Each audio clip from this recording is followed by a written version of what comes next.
Welcome, brave viewers, to the realm of darkness. I am Death the Narrator, the harvester of tales and purveyor of fear. Today, I shall guide you through a chilling journey, one that delves into the mysterious depths of an infamous lost episode from a beloved animated series. Prepare yourselves, for the shadows are whispering, and the secrets are about to be unveiled.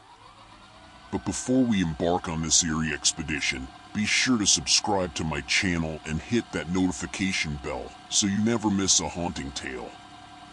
Now, without further ado, let us delve into the enigmatic story of the lost episode, Suicidemouse avi. And the story goes like this.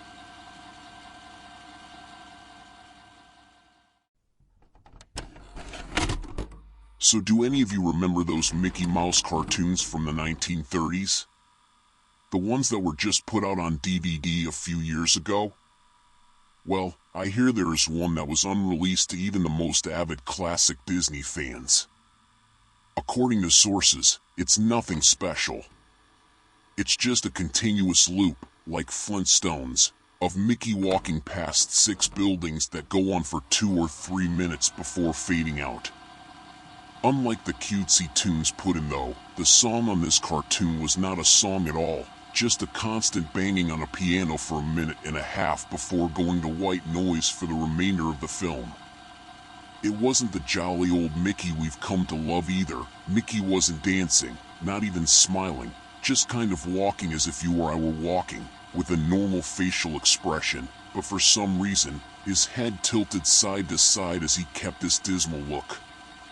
Up until a year or 2 ago, everyone believed that after it cut to black and that was it. When Leonard Maltin was reviewing the cartoon to be put in the complete series, he decided it was to jump to be on the DVD, but wanted to have a digital copy due to the fact that it was a creation of Walt. When he had a digitized version up on his computer to look at the file, he noticed something. The cartoon was actually 9 minutes and 4 seconds long. This is what my source emailed to me, in full. He is a personal assistant of one of the higher executives at Disney and an acquaintance of Mr. Maltin himself. After it cut to black, it stayed like that until the 6th minute, before going back into Mickey walking. The sound was different this time. It was a murmur. It wasn't a language, but more like a gurgled cry.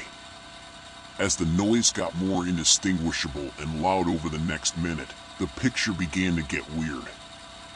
The sidewalk started to go in directions that seemed impossible based on the physics of Mickey's walking. And the dismal face of the mouse was slowly curling into a smirk.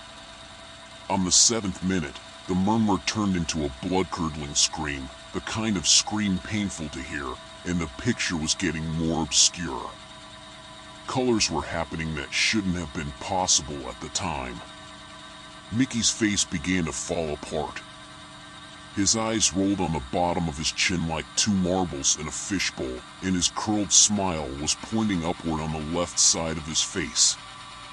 The buildings became rubble floating in midair, and the sidewalk was still impossibly navigating in warped directions, a few seeming inconceivable with what we, as humans, know about direction.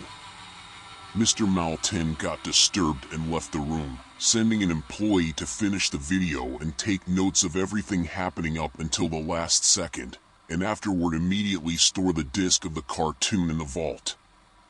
This distorted screaming lasted until 8 minutes and a few seconds in, and then it abruptly cuts to the Mickey Mouse face at the credits of the end of every video with what sounded like a broken music box playing in the background. This happened for about 30 seconds, and whatever was in that remaining 30 seconds I haven't been able to get a sliver of information about. From a security guard working under me who was making rounds outside of that room, I was told that after the last frame, the employee stumbled out of the room with pale skin saying real suffering is not known 7 times before speedily taking the guard's pistol and offing himself on the spot. The thing I could get out of Leonard Maltin was that the last frame was a piece of Russian text that roughly said the sights of hell bring its viewers back in. As far as I know, no one else has seen it, but there have been dozens of attempts at getting the file on RapidShare by employees inside the studios, all of whom have been promptly terminated of their jobs. Whether it got online or not is up for debate, but if rumors serve me right, it's online somewhere under Suicidemouse avi. If you ever find a copy of the film, I want you to never view it, and to contact me by phone immediately, regardless of the time. When a Disney death is covered up as well as this, it means this has to be something huge. Get back to me. TR. I've yet to find a copy of this, but it is out there. I know it.